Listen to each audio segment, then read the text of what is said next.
My name is Matt Malone, and I'm the Director of Cybersecurity for Vistrata. Today we're going to be talking about from the dumpster to the front page. And I'm going to be, throughout this, kind of giving you some examples of companies that have done just that, went from a dumpster all the way to the front page in not a good way. So more importantly, I'm going to show you how to avoid that fate.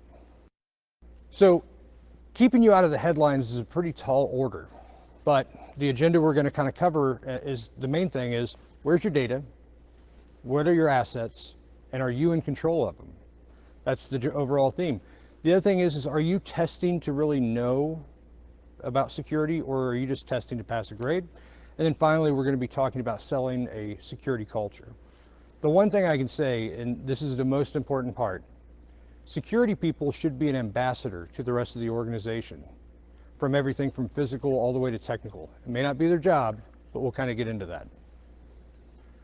So obviously I'm coming to you virtually, right? So this is the new normal.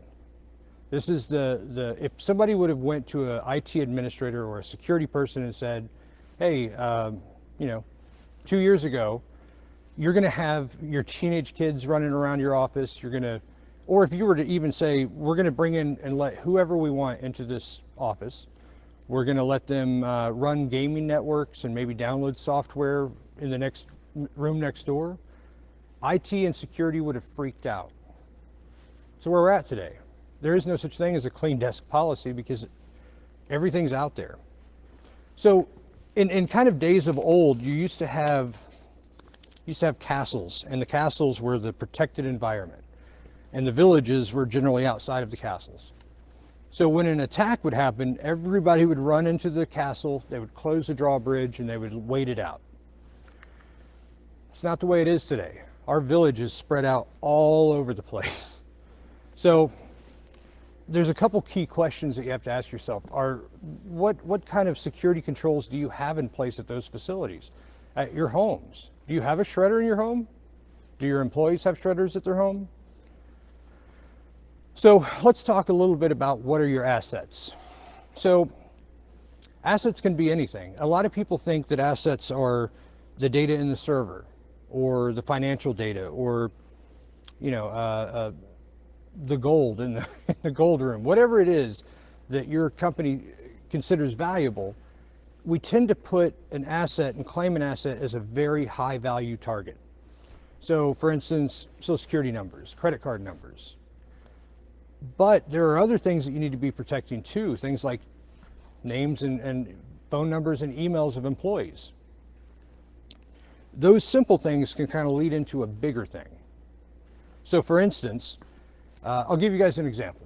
So I had a customer, I feel bad for this one, but I had a customer who asked us to do a social engineering test. So we went out, did a zero knowledge, let's see what we can go find. And in their dumpster, they had a phone list. They also had some technical documentation saying that they had a terminal server. So I grabbed the phone list, looked at all the IT administrators because it had their job titles, their roles, where they lived, what their phone number was, what their address was, the whole nine. So I call them up and I said, hey, John, this is Mike. I'm over at Microsoft, and we're helping Steven here with doing a terminal server upgrade. Now, are you logged in right now? He says, yes. I say, well, I'll tell you what, I need you to log out for a minute. We're going to move your account to the new terminal server. Which IP address do you normally connect to? Oh, he gives me the IP address.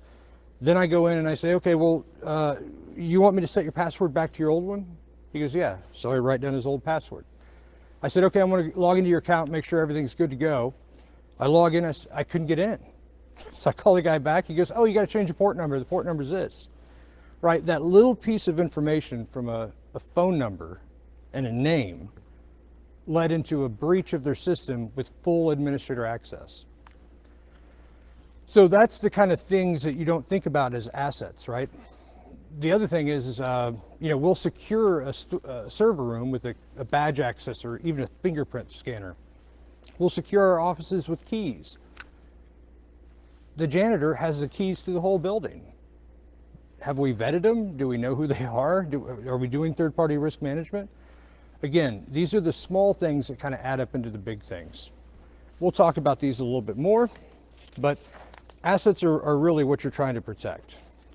So I've got a chart here with basically all the assets on it, right? And this is just a high level overview, but to kind of get you thinking in the mindset of what are assets and where could they possibly be. So we've got a mobile or home office, we've got a corporate office, and we've got the business partner office. Now our data is sitting at all three of these places. At your home, do the people who are working remotely, or do the people who are working at their home, do they have a shredder at their facility or at their house? Are they just taking the data that they may be creating and throwing it out in the trash with just everything else, right? The other kind of aspect of this, and when we talk about the corporate office, right, where the data is not just the servers, it's not just, the laptops and the desktops, but if you're an IT administrator, I want you to think about that closet that nobody goes into, that has all your old equipment, and it's 5 years old. Who cares? It's a low-level system, small amount of RAM. Nobody would ever want that thing, right? And who cares about the data? It's 10 years old. But let me ask you this. Have you or anybody else changed their Social Security number in the past 10 years? No? If that's the case, then that data is still relevant. And I guarantee you, we're all somewhat guilty of this. If you were to go pull a password from one of those systems and try it in a dictionary attack, their password may have been Ajax 1. Now it's Ajax 12, right? So that kind of information can kind of help people out. I'll tell you another story here to talk about kind of this equipment that's out there. And two kind of interesting stories. One is you'll see on there old furniture. And that's a weird one, and a lot of people ask me, well, what are you talking about, old furniture? And a lot of people right now, a lot of companies are getting rid of their offices, and they're throwing away their cubicles. There was one time where a company had gotten rid of their cubicles, and I was actually buying some cubicles for my company. I opened it up, and there's a username and a password to an Office Depot account. And I thought, no, there's no way. Sure enough, it logged right in, and it gave access. I called the people up and I said, hey, just to let you know, you should probably change your password. This isn't probably good. And by the way, don't keep your passwords in the drawer. And we all know somebody at the company that when they go to log in, they can't remember their password. They pull out the drawer and they type in the password. And I'm going to get in trouble for this one. Hopefully my wife doesn't watch this. Hopefully my wife doesn't see it. But I'll tell you kind of a story. One night she's working on her laptop, and her computer is very secure with the company that she works with. They have a BIOS password, they have the username, password, and then a couple different accesses to get into the system. It was late, she'd had a glass of wine, and she goes, I can't remember my password. Can you hand me my laptop bag? And she pulls out the password list for her laptop that's in as a security guy, I cringed. As a husband, I felt like a failure. But it's one of those things that it can kind of happen. You just don't connect the dots that if somebody steals the laptop bag and they've got the passwords to the BIOS, it doesn't matter what kind of disk encryption you have, they've already got the access to it. So you may be asking yourself, who would dumpster dive me, right? I'm nobody. Like, why would you dumpster dive me? And who's doing this dumpster diving, right? So I'm going to give you some really strange examples. If you see here, there's three people: Larry Ellison, Bill Gates, and also the CEO of Procter & Gamble. All three of those people have actually admitted publicly that their companies went out and dumpster dived to do competitive analysis. So Oracle actually, Larry Ellison tells a story where he actually created Oracle from the trash of IBM.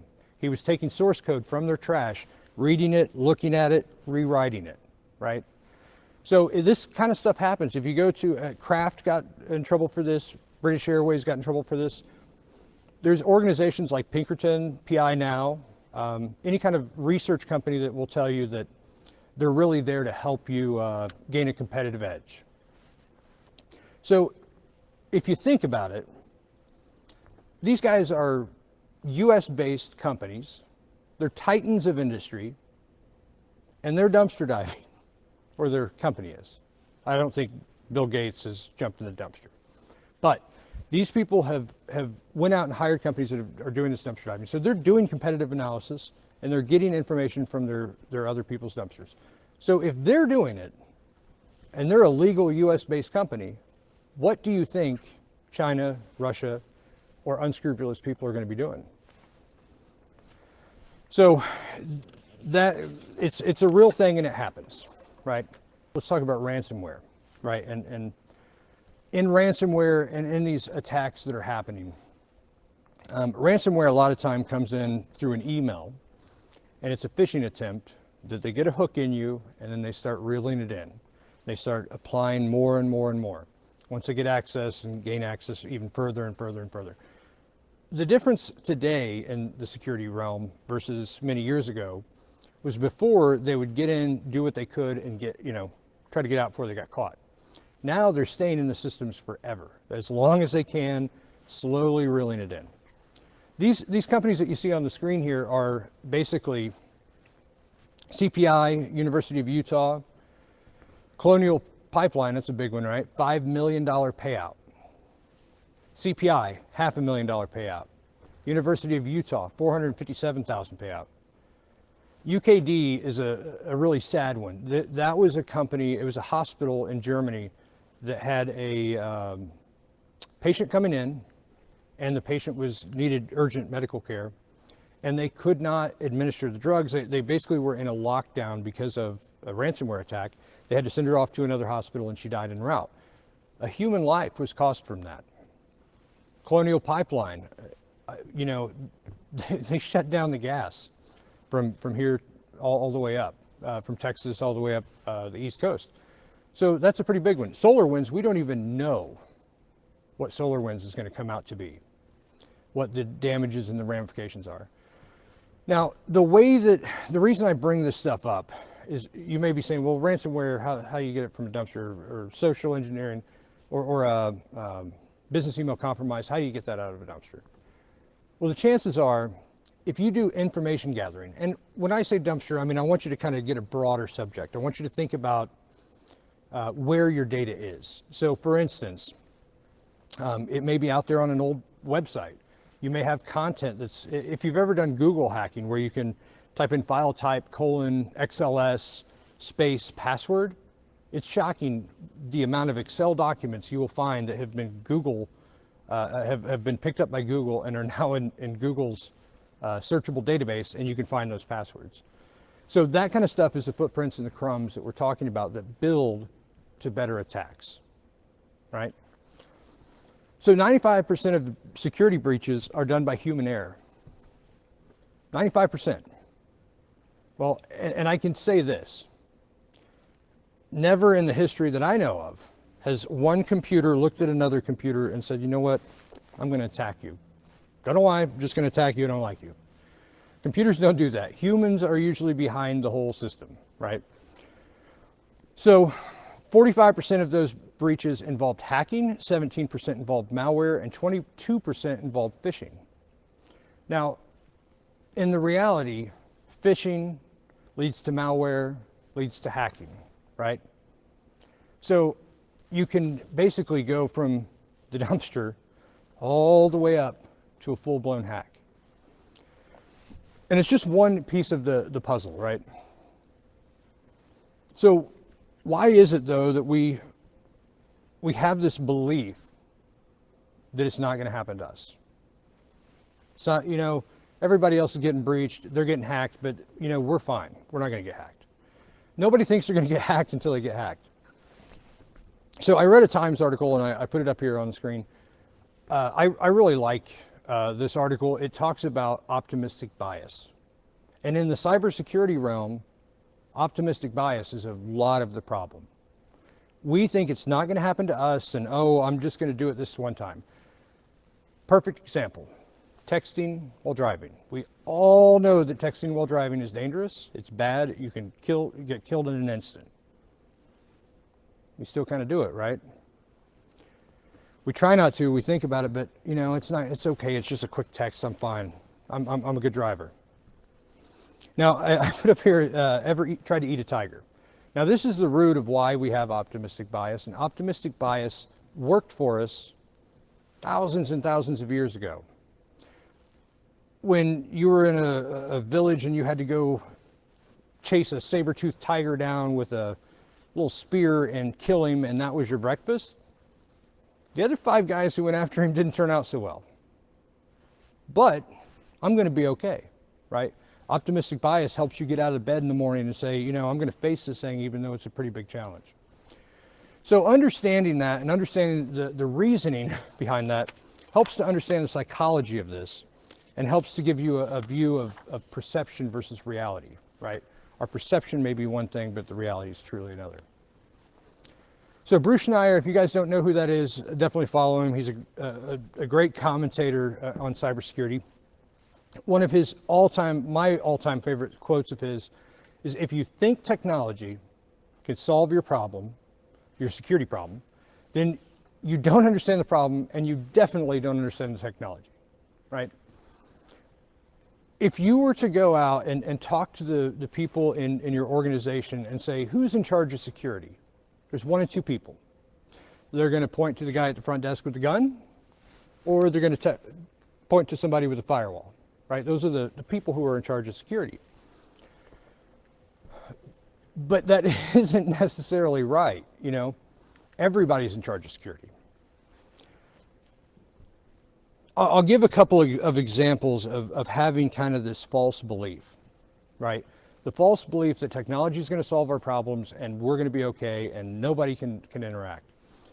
The guy who started LifeLock, now he posted his social security number on the side of a bus and drove it around. And he got hacked 13 times. He got identity theft 13 times. The other thing is that you think about, to me, the scariest person in all of when you're in the cybersecurity realm is the guy who says, oh, we're good. I've got it. We're totally secure. We're good. We don't need to test. We're fine. SolarWinds, the reason that they got hacked into was password 123. I think it was actually SolarWinds 123, but it was basically a very simple password that should have only been on a test server. But test servers, if you put code on a test server and that code gets moved over to staging and that staging gets moved over to production, if you attack the weakest point, you can take it all the way down the line. So it's important to kind of understand, you know, not having those false beliefs can be pretty dangerous. So we have all these controls, yet the controls are still failing, right? Now, after World War I, France decided, no more. We are not going to do this trench warfare anymore. And if we're going to do it, we're going to do it right, and we're going to do it on our terms. So they built the Maginot Line. And if you guys don't know what the Maginot Line is, go look it up. It is amazing.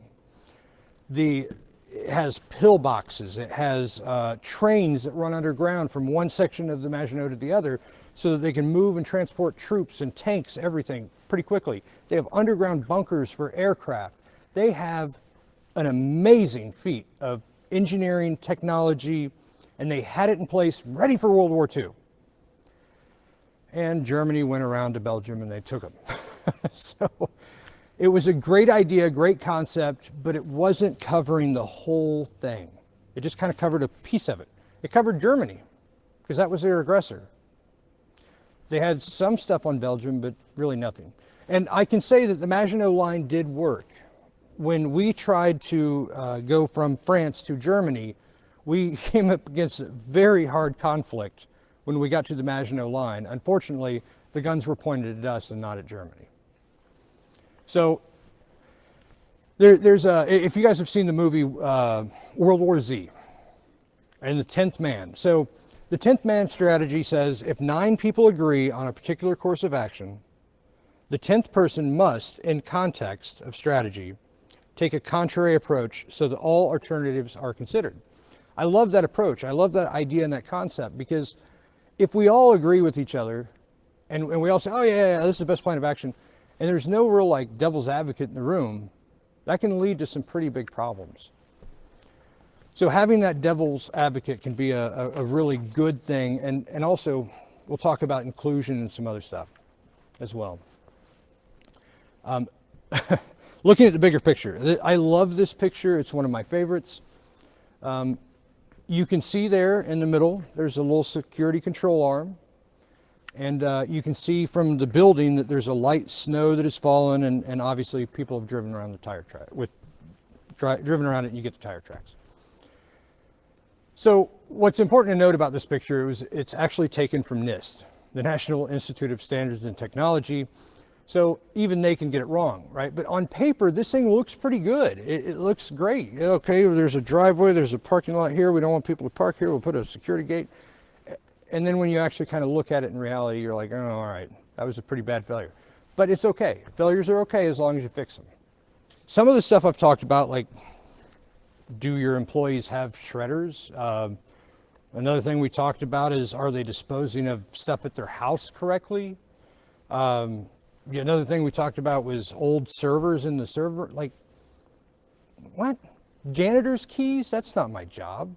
I'm not a custodian. How is that my job? Again, it's from here to here. It may not be your job, but at the end of the day, when the system gets breached and you get hacked into, it's your job, right? So you may be fired because of something that a user clicked on, because the person came in and they took a piece of trash, they figured out who they could target, how to communicate to them in an effective manner, the best way to social engineer them. They sent out an email, that didn't work. They sent out another one, and this one kind of triggered, and now they've got malware on their system, and next thing you know, the whole system's locked up on ransomware. You can say that wasn't your job, but you may say it on your way out, right? So it's really important to kind of think about this from the beginning steps and not the end of the day. It's easier to catch something when it's small and to eliminate those things. And what we're talking about is not super costly, right? So your data has spread out.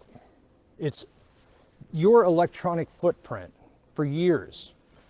Websites, maybe they've got your email list, maybe they've got your systems that you use on, maybe they know that you're a Microsoft shop, and you maybe have different types of systems that they can access.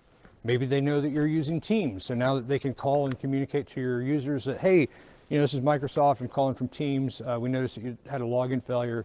We just need to reset your password, next thing you know. So again, I'm trying to get people to think about that larger picture, right? And there's communication struggles right now. If somebody calls me and says, hey, look, I'm from the IT department. There are people that we have hired that I've never met at my company. I've never seen them, right? I don't know who they are. I haven't had a conversation with them because it's been during COVID, and we just haven't got to meet face to face. We didn't have a company Christmas party last year, right? So, and that's our time to kind of meet and greet. So we have all of these struggles. We have third-party contractors who are holding our data, and we have access to that data. They have access to full data that can really cripple us. Are we asking them the right questions of how they're securing their stuff? We've all got trust issues. Everyone is a part of security. And this is where I'm going to really hone in and really talk about it. So in order for us to all be part of security, we really need to understand that you need an army. So everything that I've told you to go kind of look at and think about, you're like, man, you're talking about the internet. You're talking about all this stuff, and like, this is an immense amount of work. You're absolutely right. If you were to go do it, you would never have the time to do it. You'd never have the energy, the effort. You would die before you got to the finish line. So, inclusion and not, you want inclusion and not exclusive, right? You want to bring people in there, and you want to be the ambassador to them. So, if you ask someone, hey, I just wanted to get your advice. In your department, what do you think, just brainstorming, what do you guys think are some security risks that you guys can think of? And let me reward you for those. If you find a security risk, let me reward you. So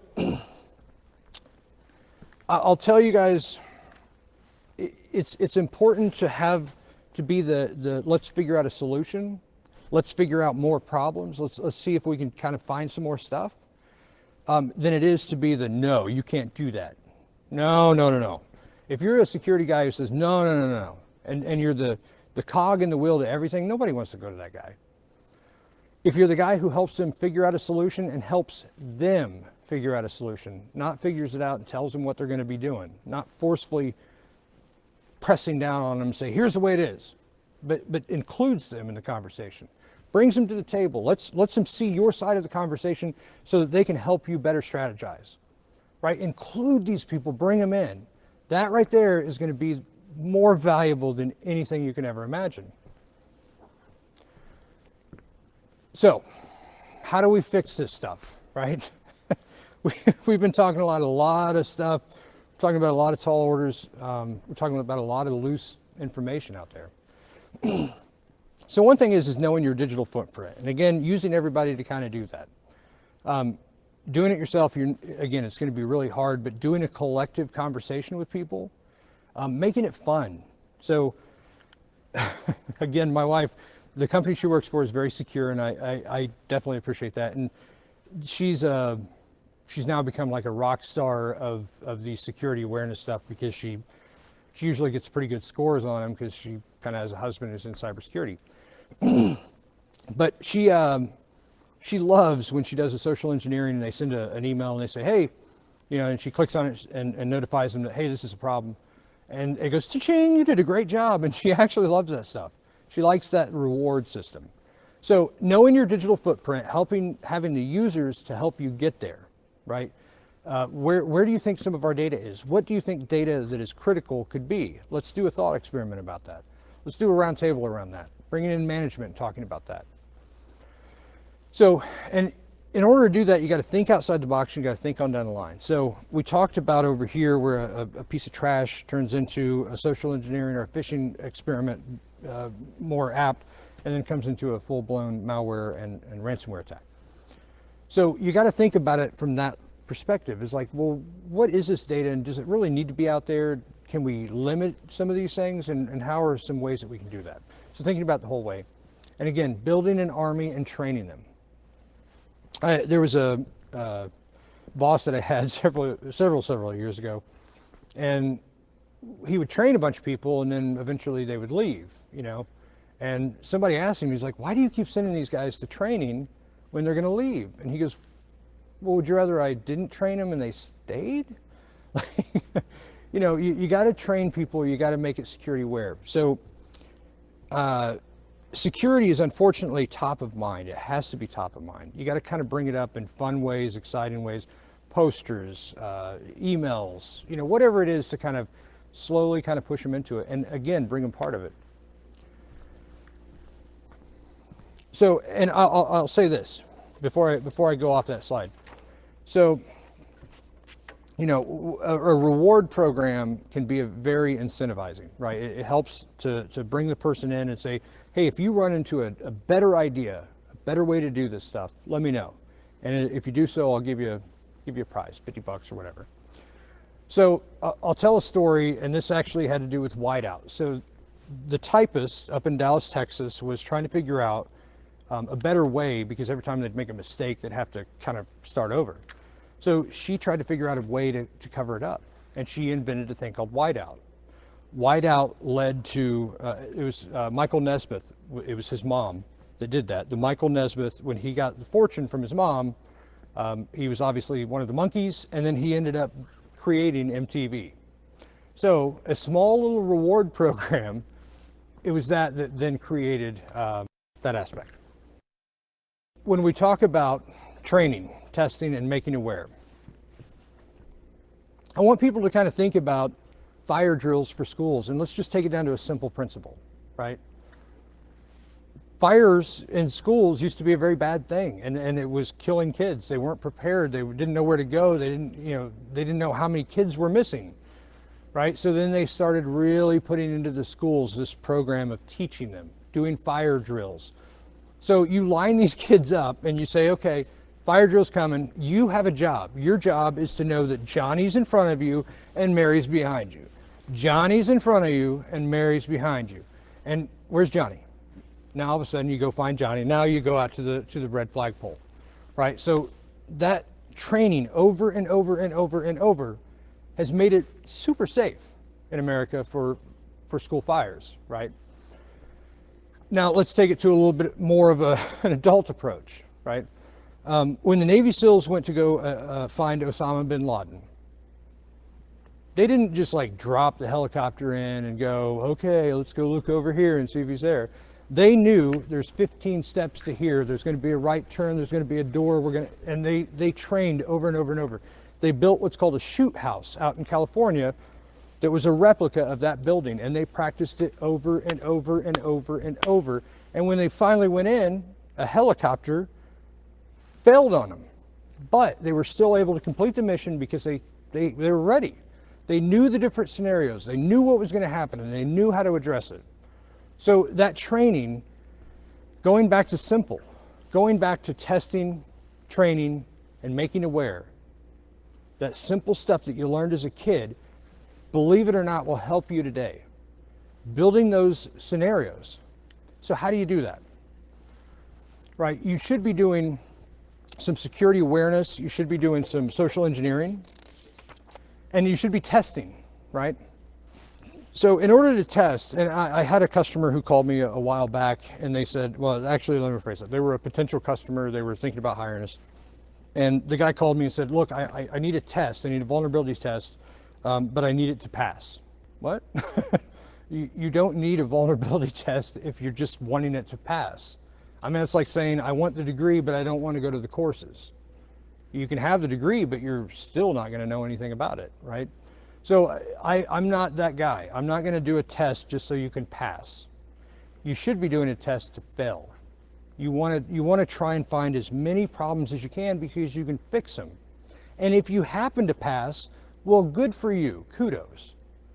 Dig a little deeper too, right? Because there's always a failure in the system somewhere. But it's important to kind of understand how to do that testing. Right? Also, is there a human element in it? So a lot of people say, well, we have this technology and it runs against the scans. Okay, in a previous slide, we talked about how many of those things are human error. 95% are human error. And if your testing is 100% technology driven, you got a problem, right? So knowing the risks can literally make all the difference in the world. If you're going to be taking a boat out, you might want to check the weather right before you go. Because if you don't know the risk that you're getting into, you might be sailing right into a hurricane. That's problematic. And I can guarantee this, and I know that every salesperson says this, but a cost of an assessment is cheaper. It's a fraction, pennies, to the cost of an incident response. 100%. I had a customer up in New York. They called me. They said, hey, we need some help on an incident response. And I said, okay. I flew up there immediately, and they were losing thousands of dollars every like half an hour. So it was just incredible the amount of money that they were losing. And what it was it was a server that they didn't know about that was, oh, well, it's an old server. Nobody uses it. It's just kind of, we need to get rid of it, but we haven't yet. Well, that server was the jumping point for the attacker, who then got into the system and just killed everything else. But they didn't even know that on none of their network diagrams was that server anywhere on there. Nowhere was it listed on their vulnerability scans. Nowhere was it listed on their network maps or talked about in a meeting. So finding that server would have been way more inexpensive. Now the hard part is it's hard to tell whether that is going to lead to, if you fix the problem, then nobody cares. Security is a hard life.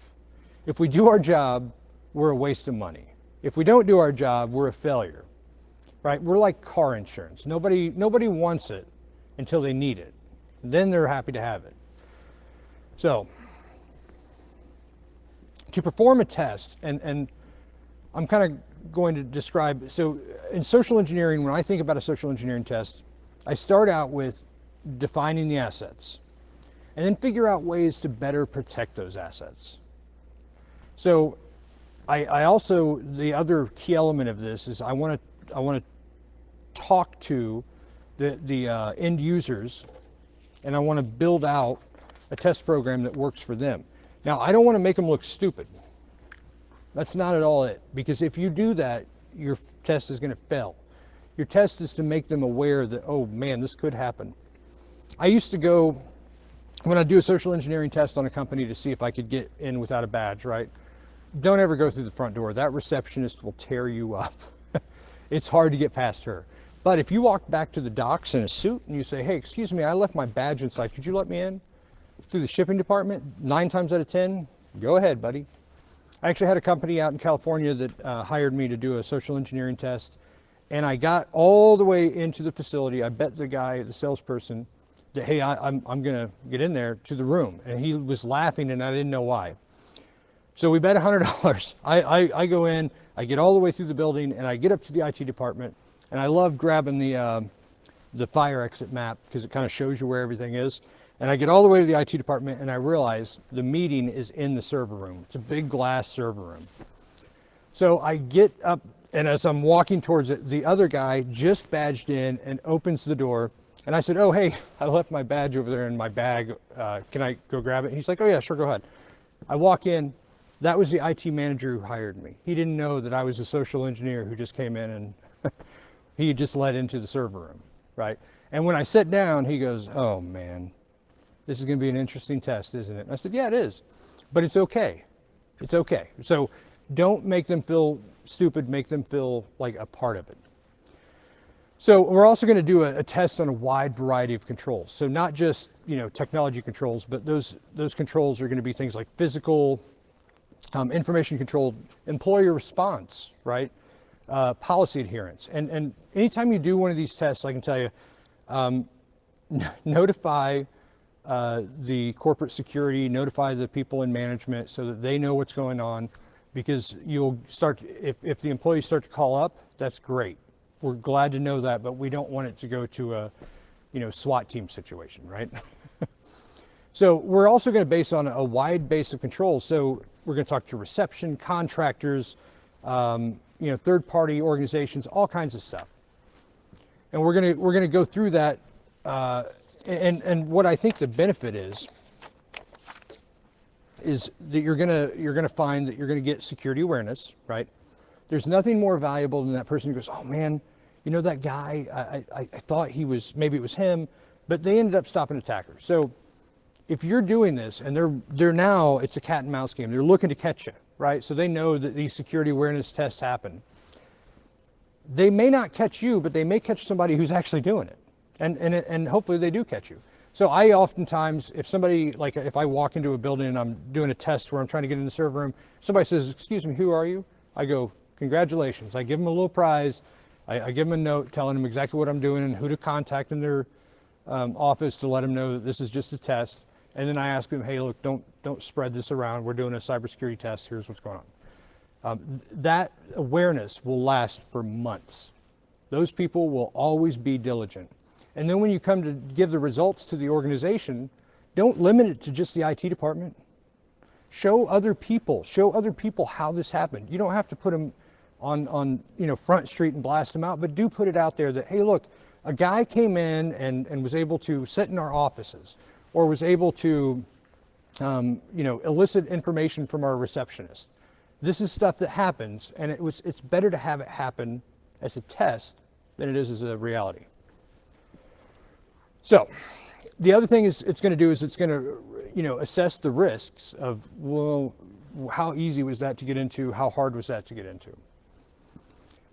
Now, you've done all this testing. We've now figured out our digital footprint. We know what's going on. Now we got to sell it to our management, right? Because if this is what we want to do, we want to start doing these tests. And I can tell you this, social engineering, phishing, those sorts of tests are way cheaper than most things. They're super easy a lot of times. If you need to slap posters around your facility that talks about the cybersecurity risks and loose lips sink ships, doesn't cost you more than a poster. Just try it. Build out social engineering programs to where you now have an army of people. Now the way to sell this is a couple different ways.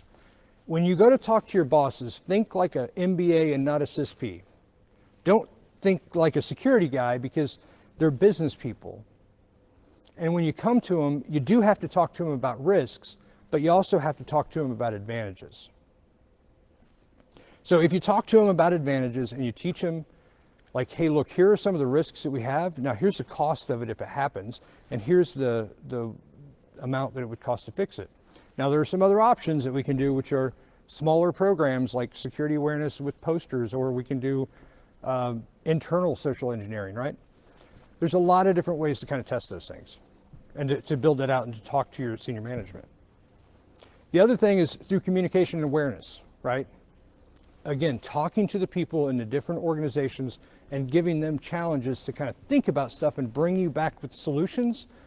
Let them make it fun. Let them make it part of their job. Because everybody has a role and responsibility in security, whether it's keeping their laptop safe, whether it's keeping their data safe, whether it's keeping a customer's data safe. We all have a job in security. And if they don't know that, you've got a bigger problem than that. So training and education, and then also giving roles and responsibilities, but also testing. So doing a small test can lead to bigger tests later, right? If you show the CEO, I actually had another test that we did where we went into this, basically they challenged me to go to the CEO's office, right? And to have a sit-down meeting with him. And we did that. We showed that we were able to bypass pretty much all the security controls and get into his office and have that conversation with him when he came in. It was very awkward, but at the same time, they knew him well enough that they knew that we could do the test. But that actually kind of sparked his interest to go, you know what, if this can happen to me, this can happen to anybody. So the other thing is vulnerability testing, pen testing, all of those things lead into kind of showing senior management, like, look, here are the risks. And again, don't be afraid of actually having a bad score or to have a failure on there. Understand that anytime you have a vulnerability test or a pen test or a risk assessment that has results, those are things you can go fix. And I can guarantee you, if you have a perfect score with no problems, you might want to check that out. There's no perfect people, right? There's no perfect systems. The most secure system is a system that doesn't exist.